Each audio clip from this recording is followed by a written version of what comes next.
con el acontecer que impacta en nuestro país, porque usted merece estar informado minuto a minuto.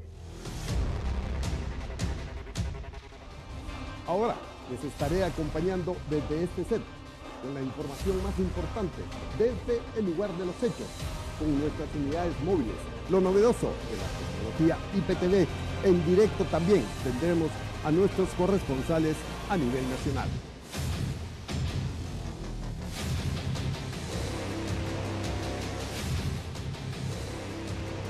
Los espero todos los días, 6 de la mañana y 12 del mediodía. Por favor, no se lo pierda.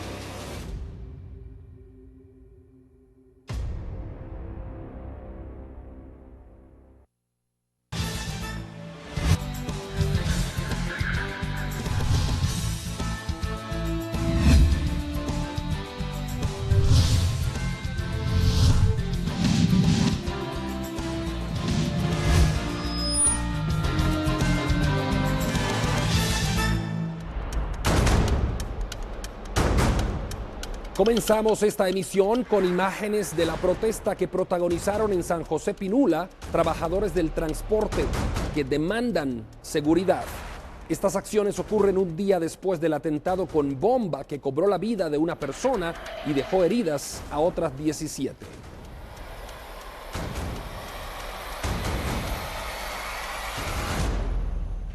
Bienvenidos, buenas noches. En el inicio de esta semana, nuestros equipos están listos para cumplir con el compromiso de llevarle a usted la información más relevante de este día. Maciel Carrillo también nos acompaña. Buenas noches, Maciel. Muy buena noche, así es, ya estamos preparados con la información tanto de carácter nacional como internacional, así que le damos la bienvenida a nuestra emisión y a esta hora iniciamos presentándole nuestros titulares. Jornada de trabajo termina en pesadilla para mujer. Sujetos lanzan bomba casera provocando lesiones a 3 personas.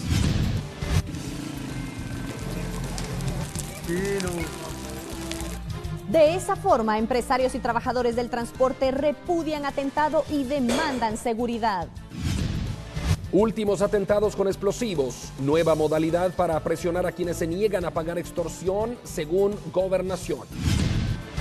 Entre críticas y señalamientos, toman juramento gobernadores departamentales. Abogados evitan que Salvador González declare como colaborador eficaz en caso La Línea. Magistrados del Tribunal Supremo Electoral piden a Congreso aprobar reforma electoral. Sector financiero y cámaras empresariales anuncian férrea batalla contra ley de tarjetas de crédito.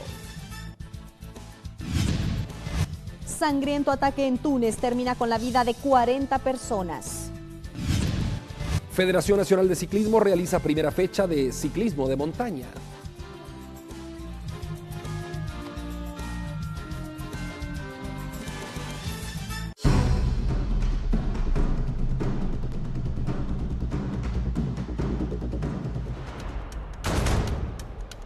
Momentos de angustia y desesperación se vivieron ayer en San José Pinula, cuando un artefacto explosivo fue detonado en el interior de un bus que se encontraba en las cercanías del mercado de esa localidad. Este atentado cobró la vida de una persona y dejó heridas a otras 17. Un grupo de vecinos ayudó a rescatar a las víctimas y a sofocar el fuego. Mientras tanto, los bomberos llegaban hasta la escena de esta tragedia. Los heridos fueron llevados al Hospital Roosevelt.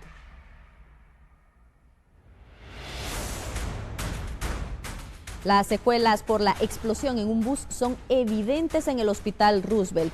En este lugar están internados los sobrevivientes del ataque que tienen quemaduras en varias partes de su cuerpo. Aquí le presentamos los detalles. Pero yo creo que se metieron del otro lado.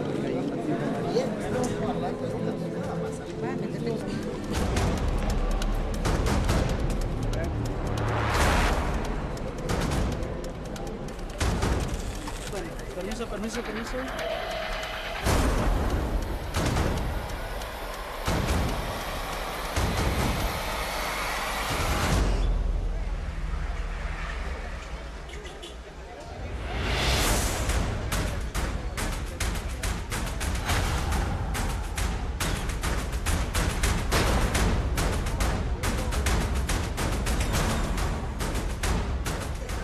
Y mientras tanto, temerosos se encuentran tanto empresarios como trabajadores del transporte, un día después del ataque con bomba en San José Pinula. Por esta razón, hoy lunes decidieron no prestar el servicio para repudiar el atentado, pero también para demandar seguridad.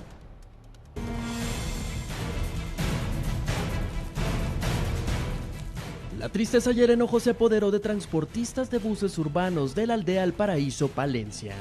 Esto tras el bombazo que dejó un muerto y más de una docena de heridos el pasado domingo en San José Pinula. Los conductores y empresarios repudiaron lo ocurrido, asegurando es necesario que las autoridades hagan algo al respecto.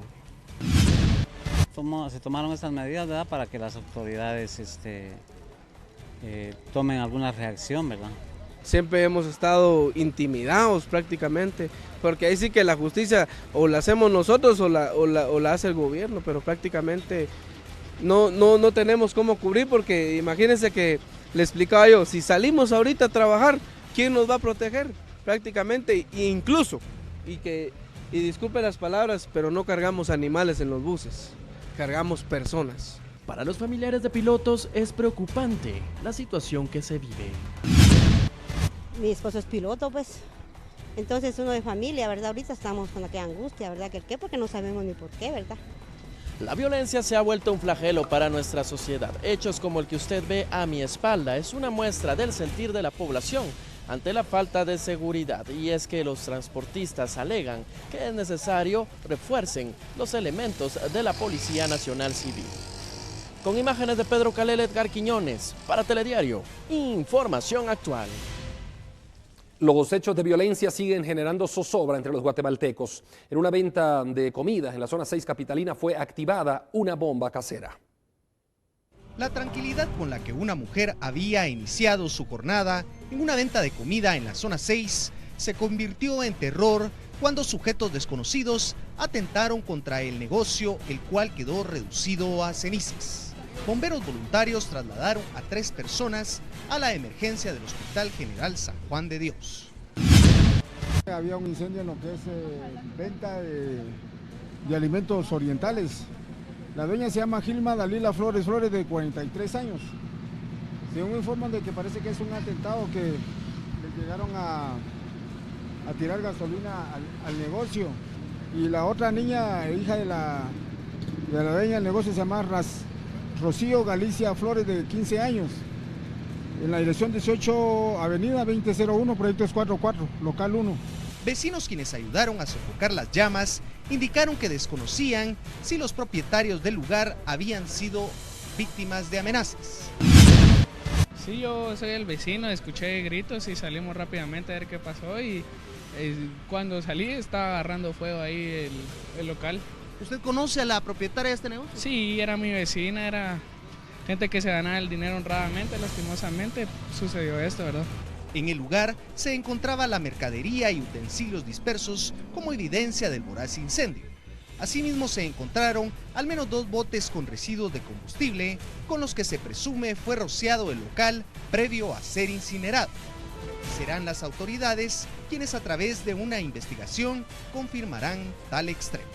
Telediario, Información Actual.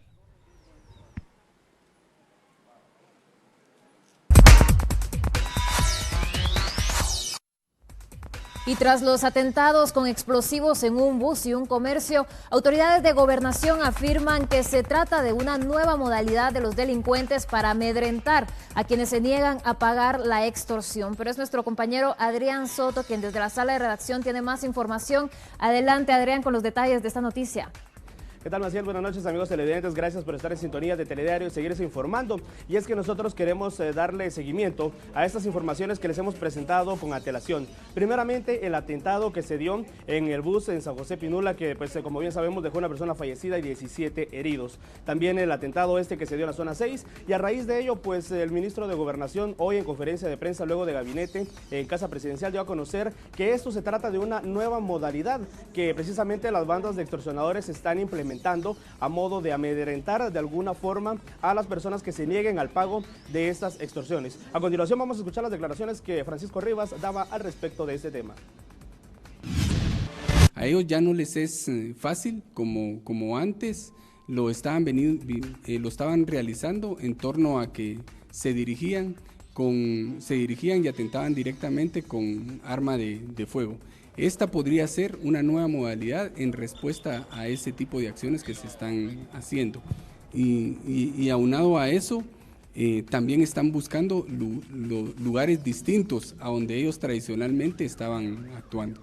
Por ejemplo, en San José Pinula, la incidencia criminal es baja comparada a otros municipios como Villanueva y como Misco, que era donde regularmente estaban operando.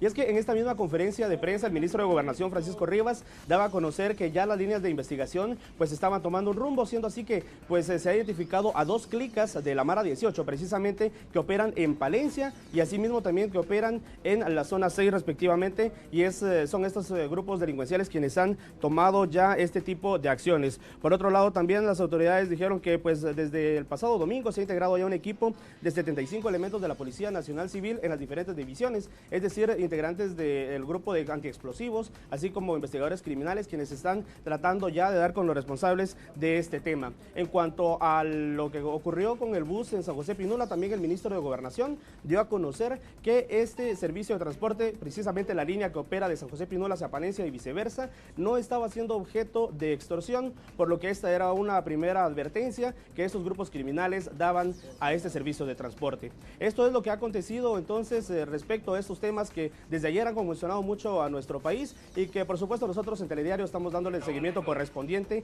a modo de que usted esté, como siempre, bien informado. Maciel, acompáñanos en el estudio, este es mi reporte, continuamos con ustedes, buenas noches. Aquí en el estudio estaremos pendientes de más detalles en torno a esta noticia e información que llegue a nuestra sala de redacción. Siempre dentro de este mismo tema, analistas aseguran que la población se mantiene en alerta debido a los últimos ataques de violencia, pero también aseguran que se deben de tomar medidas de acción y recomiendan no dejar de denunciar.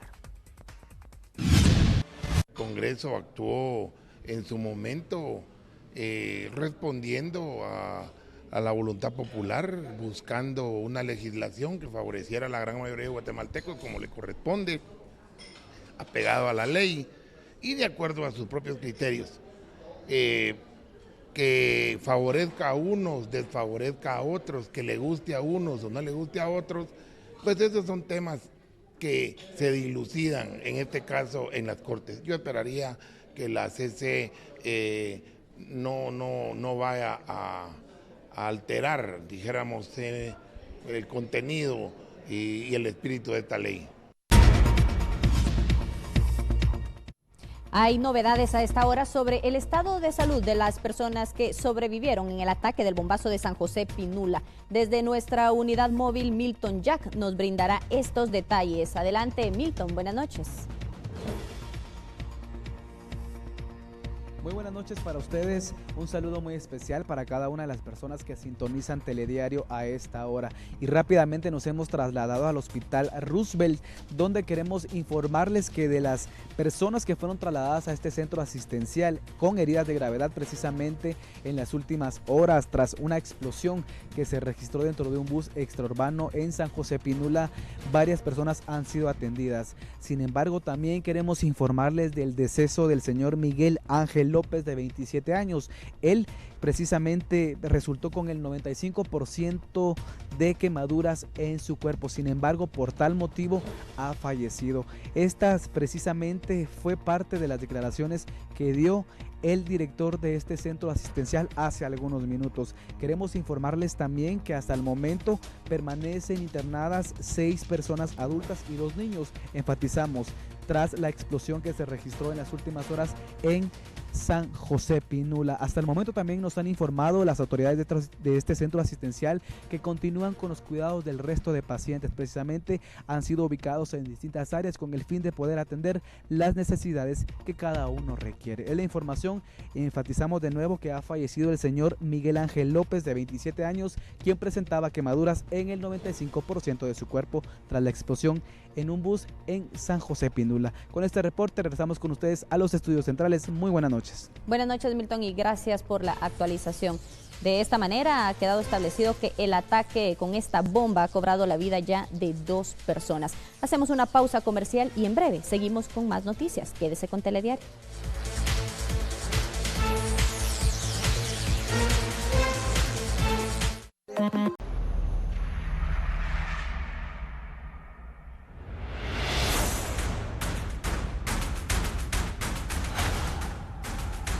Seguimos informándole aquí en Telediario esta noche. Conozcamos quién es Estuardo González, alias Eco, y por qué se convierte en pieza clave para el caso de defraudación aduanera conocido como La Línea.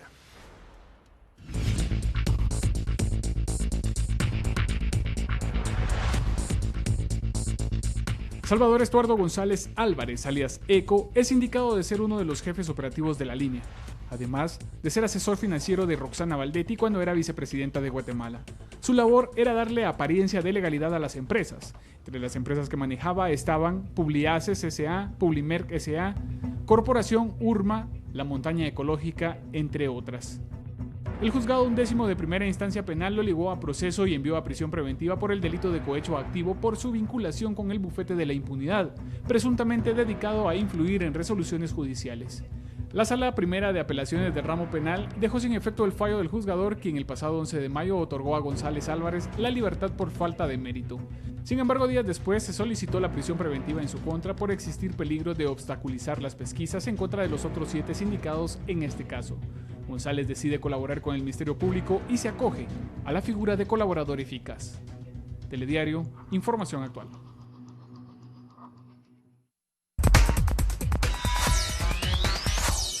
Y mientras tanto, la estrategia de la defensa de los sindicados en el caso de defraudación aduanera, conocida como La Línea, impidió que pudieran declarar, que Salvador González pudiera rendir su declaración como colaborador eficaz. Y es que hay que recordar que él pudo acercarse a este caso como colaborador eficaz tras devolver más de 1 millón de quetzales. Muy bien, y Carla Mejía desde nuestra sala de redacción tiene la información respecto a este tema, el desarrollo y las novedades en esta audiencia. Buenas noches, Carla, adelante, vamos contigo. Así es, Vanessa, Andri, muy buenas noches amigos televidentes. Como bien mencionan ustedes, hoy no se pudo llevar a cabo la audiencia en donde Salvador Estuardo González, alias Eco, iba a rendir su declaración. Esto debido a que los abogados defensores interpusieron varios recursos de reposición. Ellos mencionaban que se estaba llevando a cabo de una forma ilegal esta procedencia sobre el acuerdo que se hizo entre el Ministerio Público y Salvador Estuardo González. Por ello es que solicitaron de que no se llevara a cabo. Además, mencionaron que ellos fueron notificados hasta hace algunos días. Sin embargo, el juez dio a conocer de que la notificación se la podían hacer ahí mismo y luego proceder con esta audiencia. Debido a que fueron más de 5 horas en esta discusión que se hizo por parte de los sujetos procesales, el juez decidió que sea mañana a las 8:30 que se lleve a cabo esta diligencia. Pero González no pudo declarar ante el juez, sin embargo lo hizo con los periodistas. Y vea usted que mencionó que él se arrepiente de lo que hizo, pero sí indicó de que él fue amenazado por el expresidente de la República, Otto Pérez Molina. Escuchemos. Don Salvador, ¿qué pasó con su familia? Dijo el abogado en la audiencia que habían salido del país. ¿Qué ocurrió con ellos? ¿Alguna amenaza? Sí. Fue sujeta de amenazas. ¿Por quién? Por el expresidente de la República. ¿Responsabiliza al señor Otto Pérez de la seguridad de su familia? Es correcto. Y en el caso suyo, ¿cómo ha estado la seguridad en la prisión? Han hecho todo lo posible, aunque no es un lugar en extremo seguro. Me imagino que están al tanto, el 24 de diciembre hubo balazos de adentro hacia afuera, con lo cual no es un lugar, ninguna prisión ahorita es una situación segura, ni para los guardias, ni para uno, así que es complicado. Pero bueno. ¿Y qué es lo que lo motiva a declarar? Es el arrepentimiento de los hechos que cometió en este caso de defraudación aduanera, nos daba a conocer Salvador Estuardo González. Además, indicó que la ex vicepresidenta Roxana Valdetti lo obligó a hacer unas cosas de las cuales él se arrepiente. Escuchemos. A quien le pido perdón, a ellos y a la sociedad también, porque yo afecté en eso. Y hay gente en lo personal que en su momento voy a pedir disculpas por cosas que yo hice, sobre todo porque Roxana me obligó a hacerlo, sobre todo con Siglo XXI.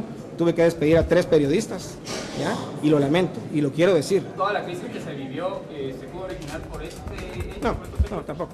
Siglo XXI tenía ya problemas en su momento, los anteriores dueños tampoco eran personas que le hayan dado demasiado, y la situación que tenía era crítica. Eso se manifestó en el estudio que yo hice, que fue el primer contrato que tuve con Siglo XXI. Sobre la ex vicepresidenta, él menciona que en una declaración anterior que ella hizo de que hay más hechos de corrupción que se cometieron en el Estado, él menciona de que ella sabrá qué es lo que ocurrió y ella debe mencionarlas. También pues indicó de que como ahora Alexis Calderón y Juan Carlos Paz, quienes son sus abogados, ahora también estarán defendiendo a Juan Carlos Monzón y él lo felicitó. Felicito a Juan Carlos que ha decidido tomar un buen abogado. Yo les quiero decir a ustedes, porque es importante que lo sepan, desde el primer momento yo llamé a Alexis Calderón. Puedo decidir yo, pero si tiene mucho que decir y el Ministerio Público necesita, debería aprovecharlo, claro que sí. De esta forma, él daba a conocer sus declaraciones a los periodistas. Es importante mencionarles de que al momento de que él salió de Torre de Tribunales del juzgado B de mayor riesgo, pues él estaba acompañado de un gran contingente de seguridad. Además, como ustedes recuerdan, pues él indicó que está con amenazas y por eso él teme de su vida. Es lo que ocurrió este día y se prevé que para mañana a las 8:30 de la mañana inicie esta declaración tan esperada por los sujetos procesales y por más personas en el país. Continuamos con ustedes en el set principal. Muy buena noche. Buenas noches, Carla Mejía, y gracias por la información. Estaremos pendientes de la continuidad de este caso. Es correcto. Están acreditando fondos para beneficiar a estudiantes. Maciel Carrillo nos informa de qué se trata.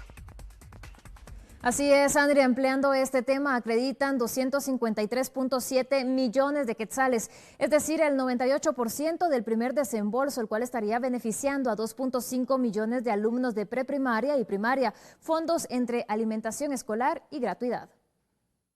A casi 2 meses de iniciarse el ciclo escolar, el Ministerio de Educación ya recibió la primera aportación de 253.700.000 quetzales para suplir las necesidades inmediatas de las escuelas del país. Tengo ya el acreditamiento del 98% de mis programas, ya fueron acreditados en las cuentas, ya los tienen los centros educativos. El total del primer desembolso, que beneficiará a 2.5 millones de alumnos de preprimaria y primaria, es 106.2 millones de quetzales para alimentación escolar, 96.3 millones para útiles escolares, 16.8 millones para valija didáctica y 36.4 millones para gratuidad, haciendo un total de 253.700.000 quetzales. Los fondos llegarán a través de las direcciones departamentales a las organizaciones de padres de familia. Hacemos un llamado a los padres de familia, a los directores, a las personas que van a hacer la administración financiera de esos recursos para que lo hagan con transparencia. Es el recurso que va para los niños, es el recurso que va para los maestros y debemos hacer el mejor uso y la mejor inversión en ello. Para garantizar la transparencia en el manejo de recursos, el titular de la cartera aseguró que se firmarán convenios con la Contraloría General de Cuentas para que se dé seguimiento a los traslados, a quien recibe y en lo que se invierte. Telediario, información actual. El ministro de Finanzas ha solicitado al Congreso una readecuación al presupuesto nacional basado en quitar los candados que impiden el uso de los bonos del Tesoro. El Congreso podría readecuar el presupuesto nacional de este año, una petición del ministro de Finanzas que busca recursos económicos inmediatos por medio de bonos del Tesoro ya aprobados, pero que actualmente tienen candados. Autorizar el financiamiento completo del año, que actualmente está en 2 tramos, y que se usa en 2 tramos, pero que si no se autorizan los préstamos, que siempre se pueda emitir los bonos en la segunda mitad del año sin autorizaciones adicionales. Y el destino específico de bonos para algunas instituciones que se quiere apoyar en particular, como el Ministerio Público, la Organización Judicial, y en este caso creo que agregaron también a Gobernación, Salud y Agricultura. Por su parte, la Contraloría anuncia cambios a la Ley de Compras y Contrataciones, ya que admite que el Instituto Nacional de Estadística tiene inconvenientes para implementar la reforma aprobada por el Congreso el año pasado. El INE tiene la capacidad de respuesta en este momento para que te pueda otorgar los precios de referencia y desarrollar los procesos de subasta electrónica inversa. Y si no, pues ver otro mecanismo para comenzar de inmediato y si es que el INE tiene que participar, esperar que el INE tenga la capacidad y que lo manifieste de alguna manera para evitar que eso siga esperando más. Ambas propuestas serán analizadas a partir de este jueves. Telediario, información actual. Estamos de vuelta con más información y mañana entra en vigencia la ley de tarjetas de crédito. Esta ha generado diversos debates por las posturas diferentes que hay en torno a la ley. Y es que una de las posturas es de los emisores de cortar los beneficios precisamente para presionar. Pero es Sandra Rodas, nuestra compañera periodista, que se encuentra en sala de redacción con el detalle de esta noticia. Adelante, Sandra, te escuchamos. Gracias, muy buenas noches. Vamos a hacer una pequeña reseña de cómo inició este debate. Se recordarán ustedes que en el 2011 se empezó a platicar sobre regular las tarjetas de crédito. Esto no tuvo eco en el Congreso de la República. Fue en el 2015 prácticamente que sale a la mesa otra vez y se aprueba el 5 de noviembre precisamente de este año. Y esto motivó seria molestia por parte de los emisores de tarjeta de crédito, quienes amenazaron con cortar todos los beneficios de esas tarjetas, además de cancelar alrededor de 1 millón de tarjetavientes. Y esto es el proceso que se ha dado, que finalmente después de esta aprobación el expresidente Alejandro Maldonado la sancionó y dio un plazo de 90 días para que entrara en vigencia, y precisamente entra mañana. Pero ¿cuál es el movimiento comercial de esas tarjetas de crédito? ¿Cuántos tienen tarjetas de crédito? Vamos con Vanessa, quien nos va a explicar precisamente cómo es este movimiento comercial. Claro, Sandra, muchas gracias. Y es que precisamente nuestros equipos han preparado información al respecto para que usted pueda observar, ya que el servicio de tarjetas de crédito se ha vuelto muy popular. Cada año se agregan más usuarios. Aquí tenemos el detalle de esta información. Hay 15 emisores de tarjetas de crédito en la actualidad, 2 millones de tarjetavientes. Aproximadamente de 2 a 3 tarjetas de crédito maneja cada persona. Y de este total de los 2 millones de tarjetavientes, el 4% se encuentra en mora. El 96% utiliza adecuadamente su tarjeta de crédito. Se habla de 21.8 millardos de quetzales en consumo. Los cambios por la ley de tarjetas de crédito, según emisores, incluyen el recorte de 1 millón de tarjetas por ingresos menores a 12,000 quetzales y mayor protección al consumidor.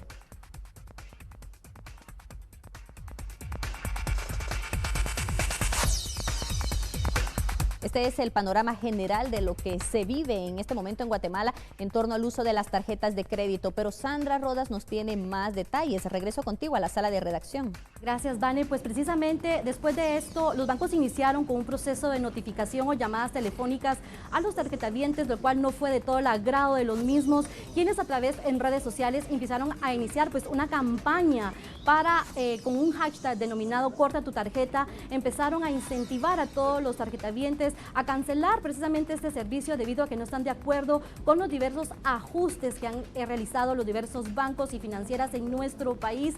Entonces, ustedes pueden ver en pantalla, así están las tarjetas de crédito, y luego con este hashtag que ha tenido un boom en las redes sociales, muchas personas están haciendo esto que ustedes ven, precisamente cortar la tarjeta de crédito y hacer fotografías precisamente para subirla a las redes sociales. Esta información pues prácticamente está creciendo en las redes sociales, y precisamente es así como los bancos aún no se han pronunciado en cuanto a cuál es el impacto que tiene precisamente esta cancelación de las tarjetas de crédito. Pero cuál es el análisis que hacen precisamente expertos financieros y empresarios, que precisamente estarían el día mañana a primera hora presentando recursos de inconstitucionalidad para que finalmente esta ley no entre en vigencia.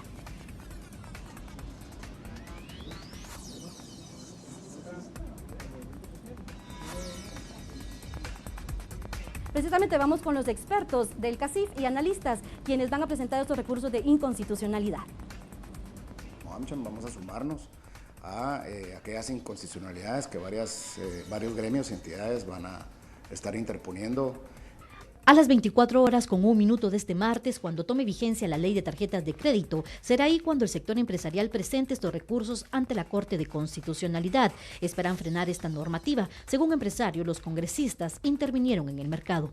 Entonces van a tener que recurrir al efectivo o van a tener que recurrir a financiamientos mucho más caros, como lo son los que se obtienen por medio de otras financieras. Los prestamistas podrían empoderarse de la necesidad de las personas, según el empresariado. ¿Pero qué piensan analistas? El tema es muy controvertido porque se trata de dinero y se trata de negocios. Y obviamente que las personas que están acostumbradas a utilizar su tarjeta de crédito y todas las ventajas que eso implica, pues obviamente se sienten afectadas. Por un lado, el sector privado dice que hay cuestiones que no son legales, por el otro lado, la ley tiene sus cosas positivas y negativas en lo que yo he podido verla, Y por el otro lado está el hecho que no hay una campaña informativa ni por sector privado, ni por las autoridades responsables, ni tampoco por parte de los que están en contra de los pros y los contras. No hay nada oficial, entonces eso está dejando como un hoyo negro ahí de malinformación. Dentro de lo positivo de esta ley está la protección al usuario. La tasa de interés baja de un 50% en promedio a un 26.7%. Se mantendrá el periodo de gracia para pagar las cuotas mínimas. Se prohíbe el acoso, insistencia, humillación u otros métodos de cobranza por parte del emisor. El tipo de la letra en los contratos será Arial 10, no menos. Los emisores serán obligados a realizar programas de educación financiera y se obliga a reestructurar la deuda de los usuarios cuando alcance el 150% del límite de su crédito. Quedará en manos de los magistrados de la Corte suspender o no la vigencia de esta ley o algunos artículos. Esto se conocerá en los próximos días. Telediario, información actual. Y precisamente a las 24 horas con 1 minuto, el sector empresarial ha anunciado que presentará precisamente esos recursos ya cuando esta ley tome vigencia. Y sin embargo, también hay dudas en parte de la Junta Monetaria, quien el día de mañana estará reuniéndose de manera extraordinaria para conocer por lo menos 12 artículos que podría estar de manera inconstitucional. Eso lo explica el ministro de Economía, Rubén Morales. Se tiene convocado para Junta Monetaria Extraordinaria mañana, martes, en la mañana, y nosotros esperaríamos poder tomar ahí una decisión. Como ejecutivo estamos haciendo una evaluación de cuál va a ser nuestra posición. En este momento no se las podría adelantar, no hay algo decidido, pero estamos esperando también para al final del día y poder tener una resolución. Y precisamente fue en el Congreso de la República que se aprobó esta ley de tarjetas de crédito. Ellos también tienen alguna reacción, ya que tanto el sector de emisores de tarjeta como los ciudadanos responsabiliza a este organismo del Estado. El Congreso actuó en su momento respondiendo a la voluntad popular, buscando una legislación que favoreciera a la gran mayoría de guatemaltecos como le corresponde, apegado a la ley y de acuerdo a sus propios criterios, que favorezca a unos, desfavorezca a otros, que le guste a unos o no le guste a otros, pues esos son temas que se dilucidan en este caso en las Cortes. Yo esperaría que la CC no vaya a alterar, dijéramos, el contenido y el espíritu de esta ley. Es toda la información de este bloque especial sobre la ley de tarjetas de crédito que, como repetimos, toma vigencia el día de mañana. Esto siempre, pues si los magistrados así lo deciden, ante la presentación de estos recursos de inconstitucionalidad. Es toda la información. Por mi parte, le saluda Sandra Rodas. Vamos con Andri Carías. Muy buenas noches. Buenas noches, Sandra, y continuamos, por supuesto, en otro tema. 28,000 vecinos de Zipacate necesitan que el centro de salud sea abierto los fines de semana. Llega el día sábado, usted tiene que llevarse a su enfermo. Vienes a las 4 de la tarde, hay que sacarlo de aquí porque las enfermeras cierran y se van.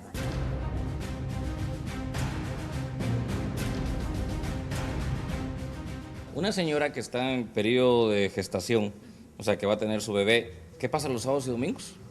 Inclusive han habido muchos casos que se han muerto los niños. Ayer enterramos un recién nacido porque de aquí que llegó a Escuintla ya la señora ya no pudo. Lo que también se necesita, diputado, es equipo. Un equipo personal y por lo menos un laboratorio. Con 28,000 habitantes, no puede ser de que esté cerrado el centro de salud, sí, no, los sábados y los domingos.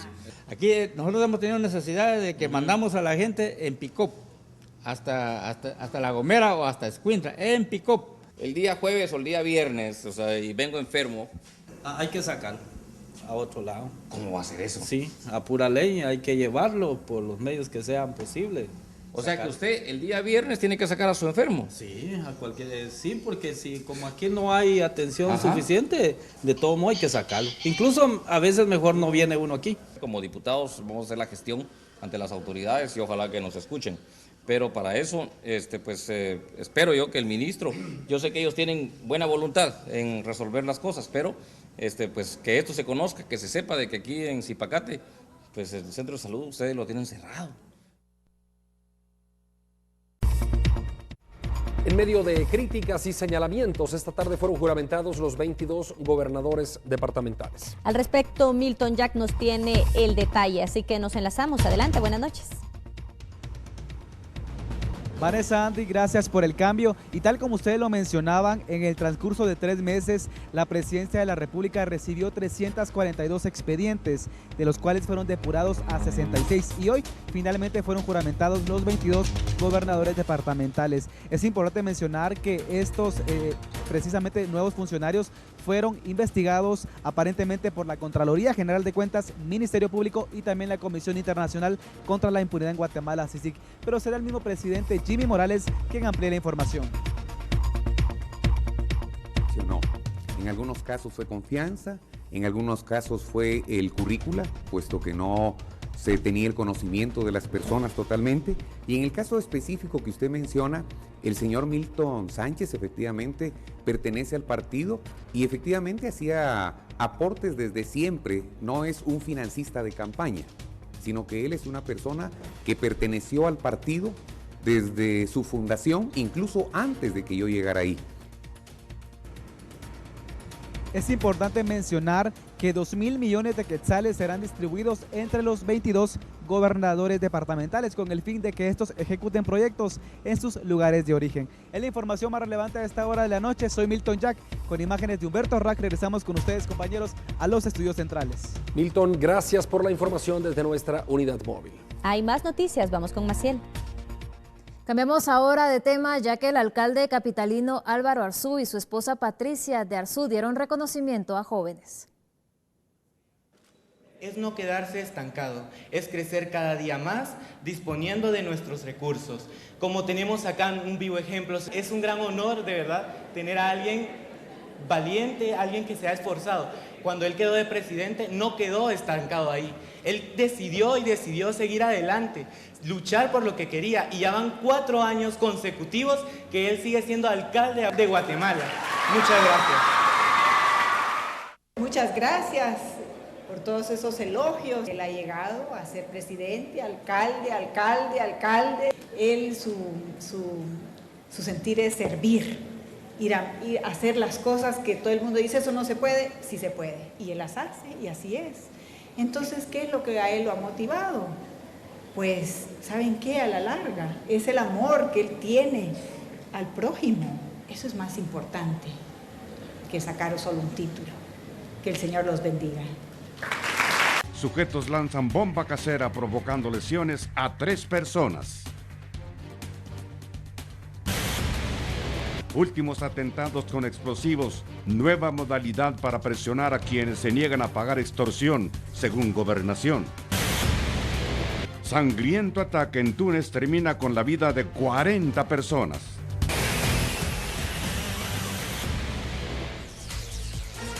Así llegamos al final de nuestra emisión. Como siempre, agradecemos su preferencia y le invitamos para que mañana nuevamente a las 19 horas usted nos acompañe aquí en Telediario. Feliz noche, compañeros. Feliz noche, Maciel, para ti y también para ustedes en casa. Hasta mañana, buenas noches.